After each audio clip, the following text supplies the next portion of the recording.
Myself, Dr. W. B. Gungale from Kamla Nehru Mahavidyalaya, Nagpur. Today I am going to discuss the colorimetry and spectrophotometry. And this is the part of BSc semester 4 of unit 3.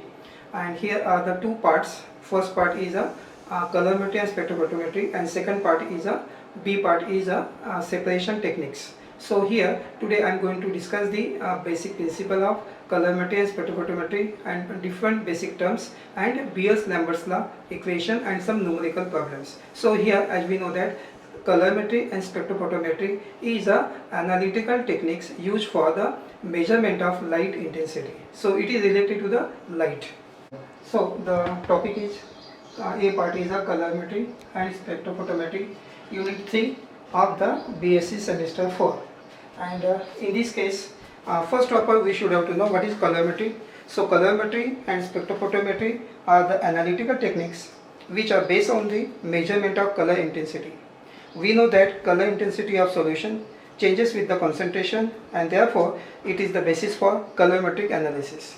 Colorimetric analysis involves comparison of color intensity of unknown solution with that of the known solution. The color comparison can be done by different methods depending upon the nature of sample, accuracy desired.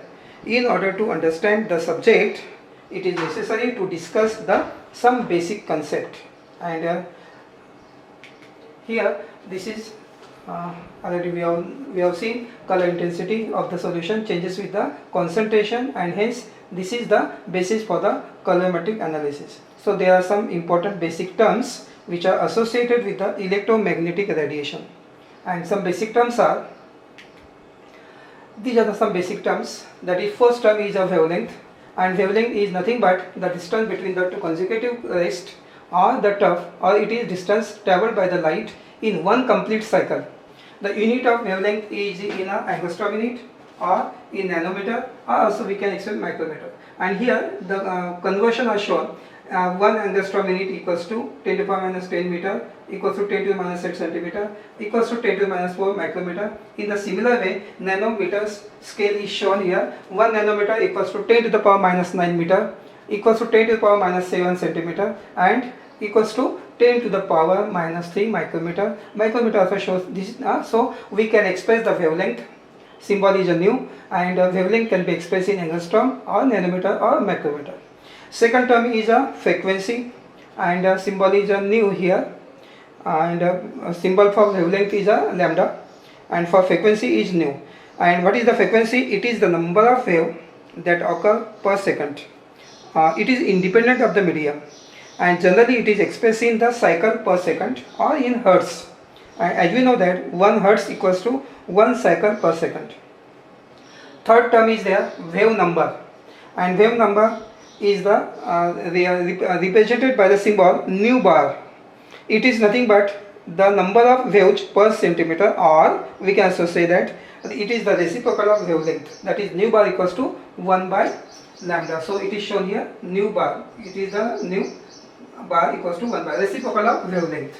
So this is the third term, wave number. And fourth important term is absorbance, and absorbance is the absorbance is also known as optical density, and optical density of medium is the logarithmic ratio of intensity of the incident light to that of the transmitted light. So I0 is the intensity of incident light, and this is the intensity of transmitted. This ratio is known as the absorbance, or also known as optical density. Next important term is a molar extinction coefficient. This is the constant, and is observed in Beers-Lambert's law equation. And molar extinction coefficient is the constant in Beers-Lambert's law when concentration is 1 molar and path length is 1 centimeter. So expression is shown here. This is the Beers-Lambert's law equation. A equals to epsilon Cx. We can also write, because A equal to log to the base 10 I0 by IT. So we can put here, so we can write the equation epsilon is equals to A upon Cx. C is the concentration, X is the thickness, this is the absorbance, and with this equation epsilon, that is molar extinction coefficient, can be determined. Next important term is a transmittance, and transmittance can be defined as the ratio of intensity of the transmitted light to that of the incident light. Details about this also we are going to see in the next part. But now here this ratio, intensity of transmitted light to that of the incident light, this ratio is known as the transmittance. And last term is the 7th lambda max, and lambda max is nothing but the wavelength at which the maximum absorption take place. So it is a lambda max, generally it is known as lambda max. So this is the wavelength at which maximum absorption take place. So this wavelength is known as lambda max. So these are some important terms which are involved in this principle of photometry. Now we should have to know also some basic concept what is electromagnetic spectrum, and here shown the different gamma rays, X-ray, UV and visible range, and therefore we should have the knowledge about this electromagnetic spectrum. So this electromagnetic radiation is also called as a electromagnetic spectrum, and it is very broad, extending from cosmic rays and gamma rays at one end to the radio waves at the other end. Diagrammatically, the electromagnetic spectrum can be shown here in a slide. We can see that from this figure, visible and UV radiation form only small part of this electromagnetic spectrum.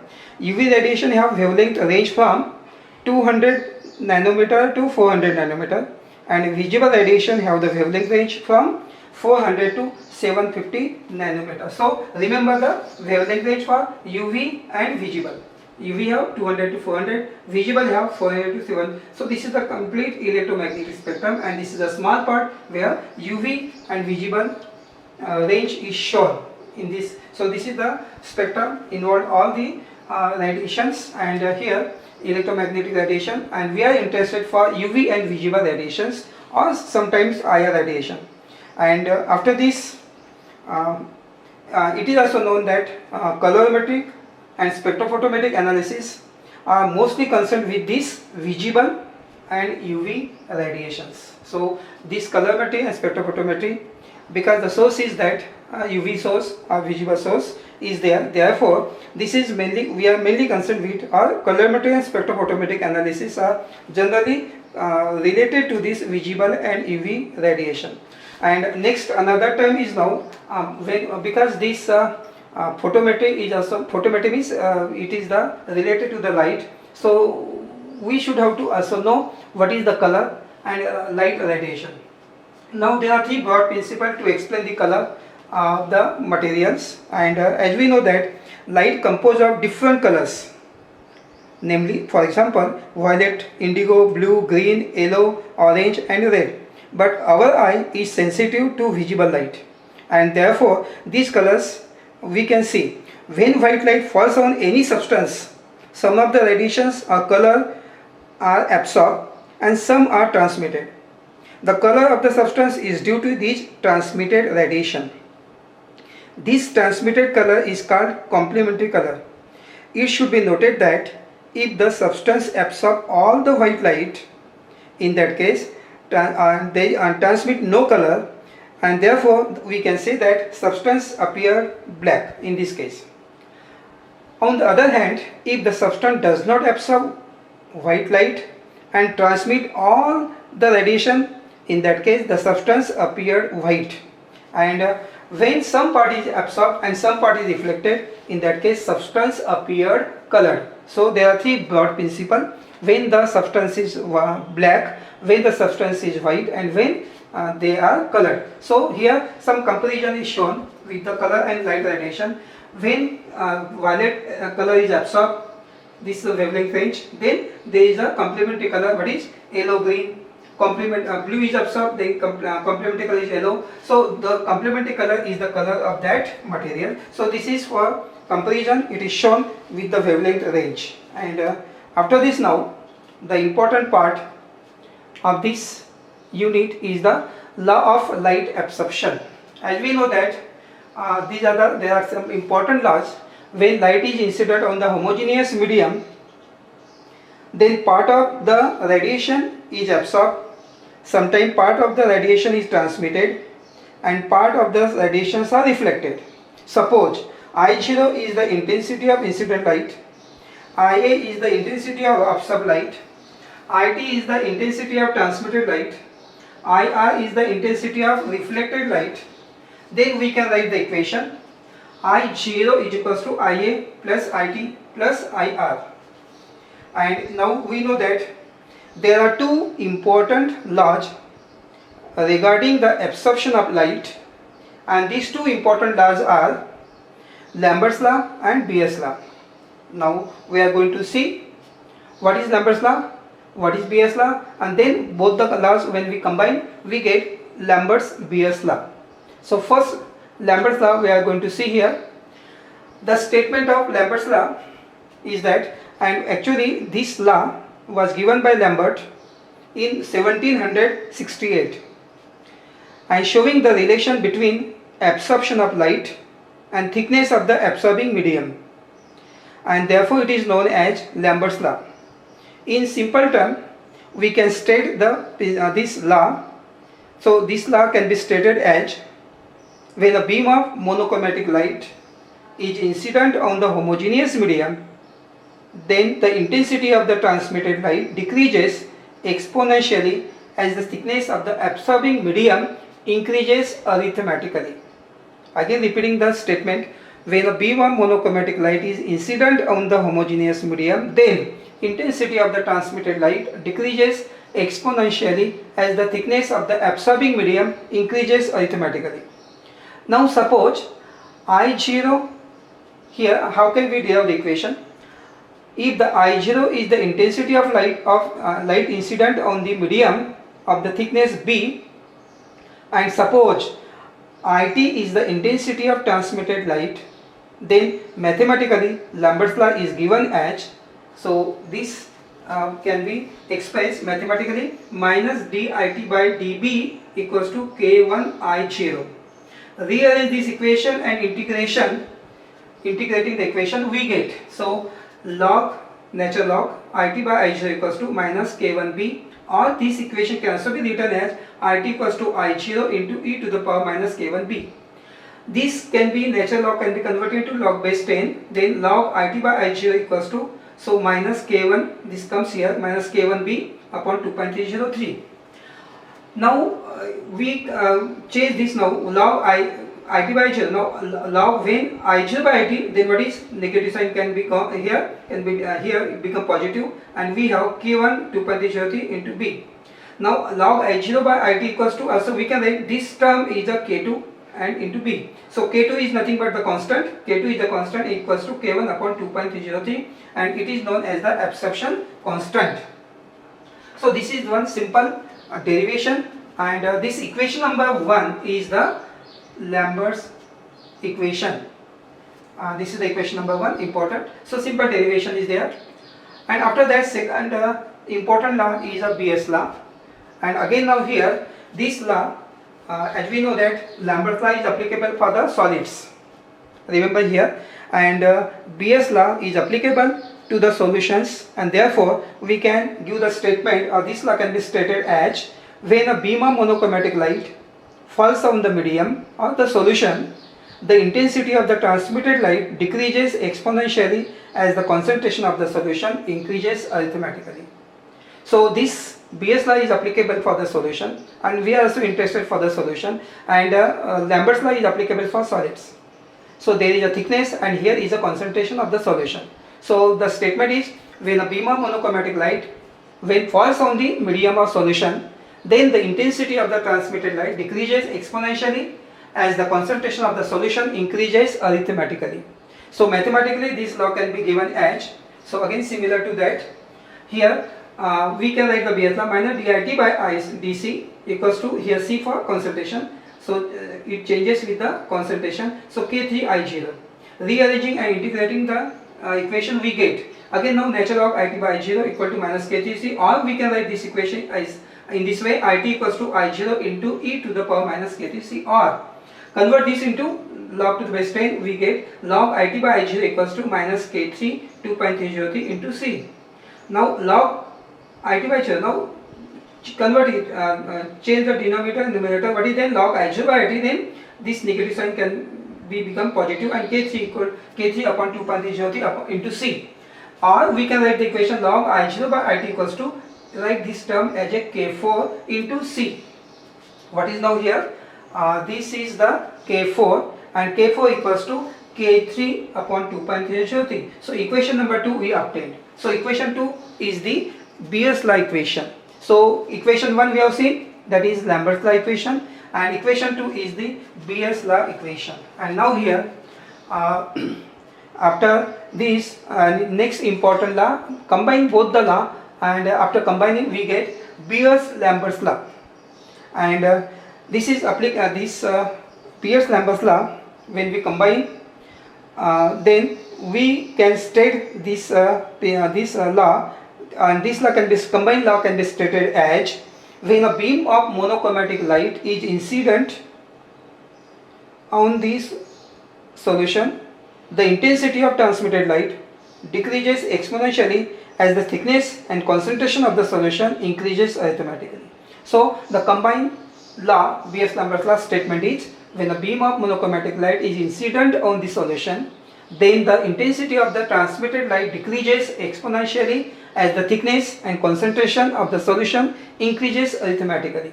So here both the terms were combined. So thickness and concentration, both the terms are here, and when it is decreases, transmitted light, intensity of transmitted light decreases, there is a increase in the concentration, thickness increases arithmetically. So it decreases with the increase of this thickness and concentration. As we know, this is the Lambert's law and this is the Beer's law. Now combine both the law, we get log I0 by IT equals to K. Both are the constants, so K into B into C. This equation number 3 is the equation which is known as Beer's-Lambert's law equation.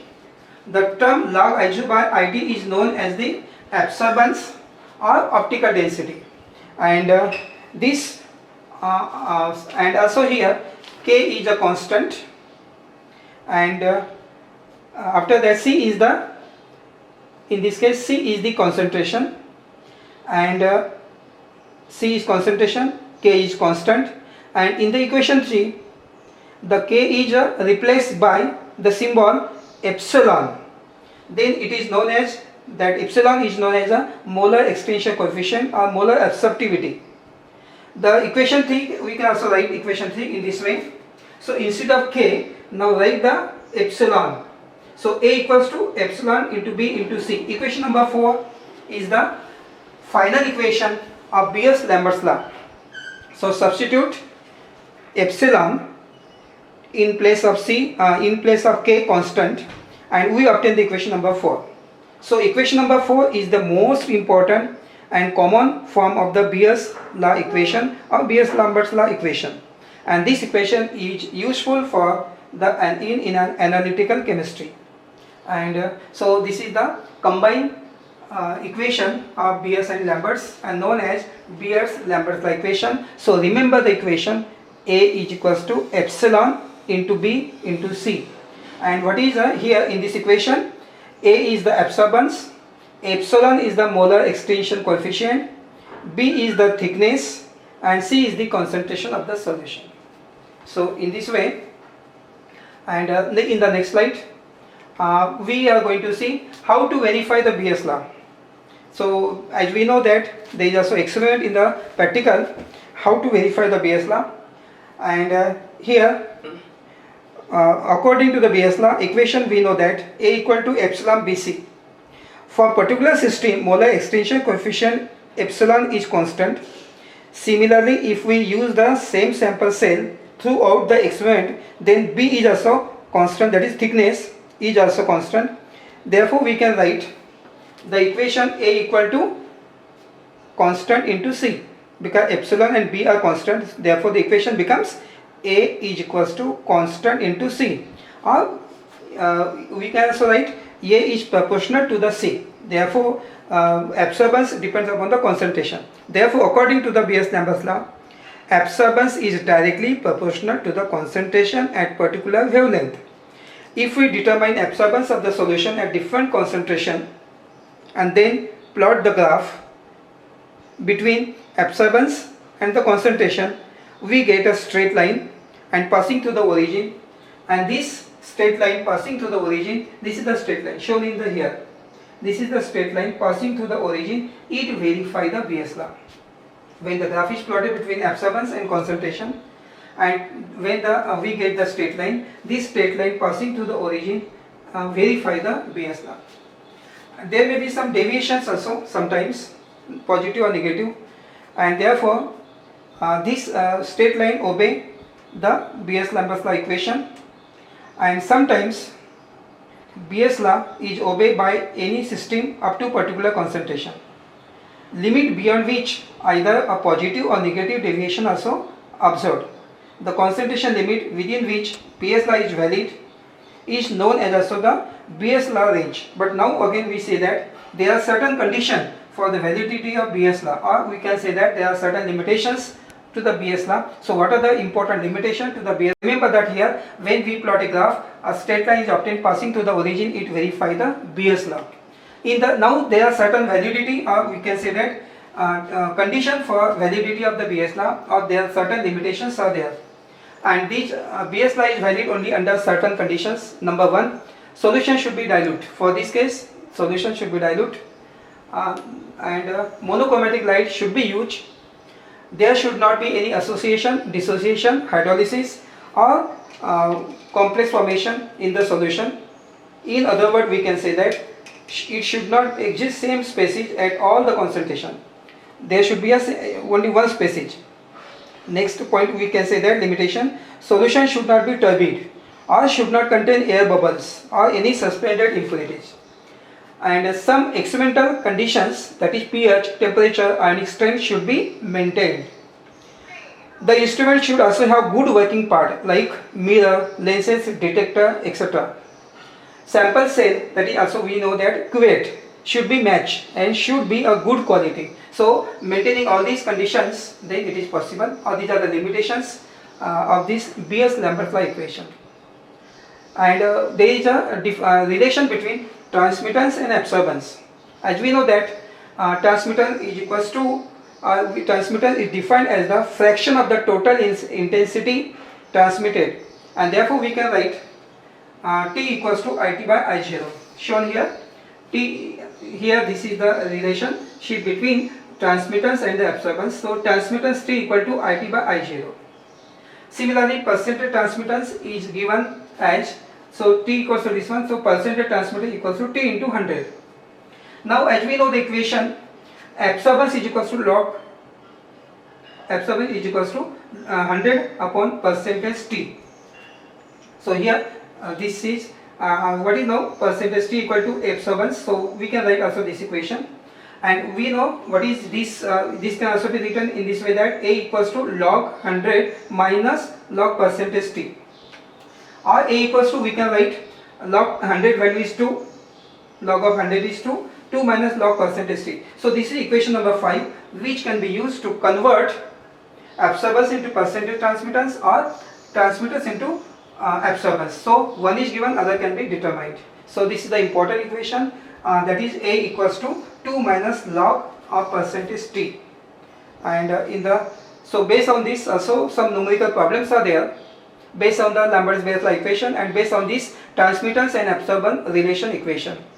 So numerical problem number 1 here shows that if the transmittance of the solution is 19.4%, what is its absorbance, or what is the optical density? So percentage transmittance is given here 19.4%.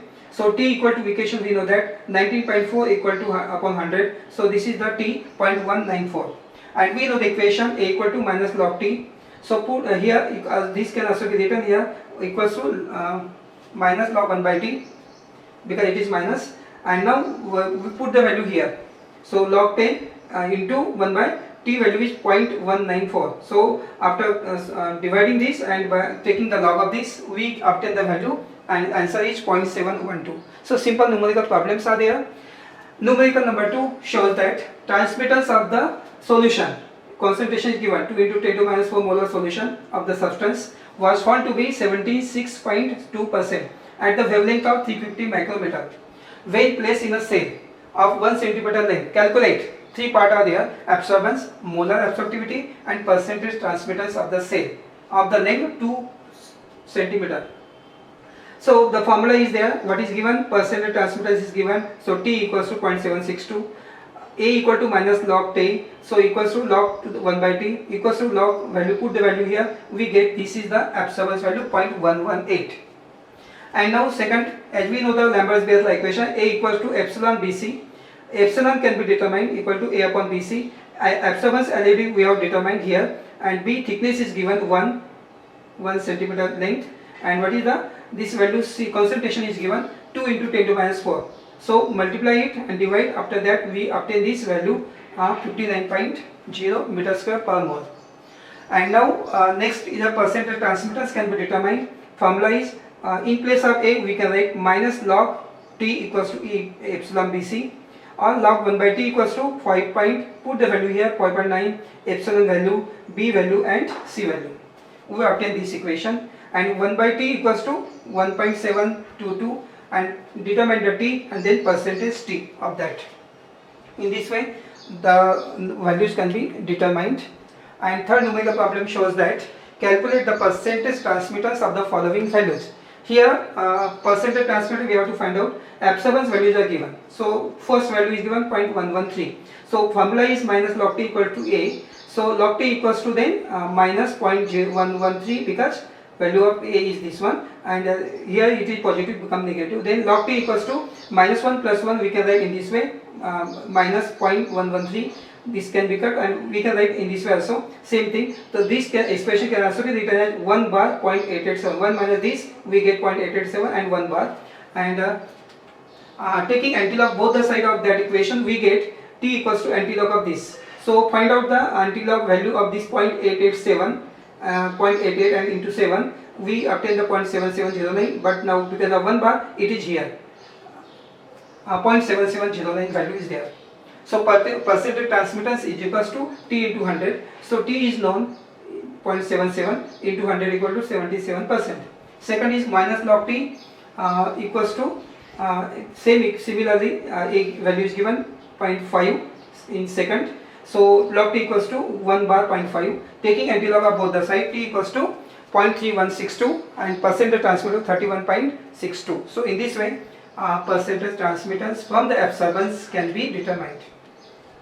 In the fourth problem is given that convert the following percentage transmittance is given and obtain the absorbance. So here percentage transmittance 75% is given equals to T into 100. Formula, this is the formula, T equals to percentage transmittance upon 100. So it is given 75 upon 100. So A equal to minus log T. So equal to log 1 by T. So log 100 upon 75, and log 100 minus log 75. Put the value of log 2, 100 is 2, minus this value is log of 75 is 1.875 equals to, answer is coming 0.125.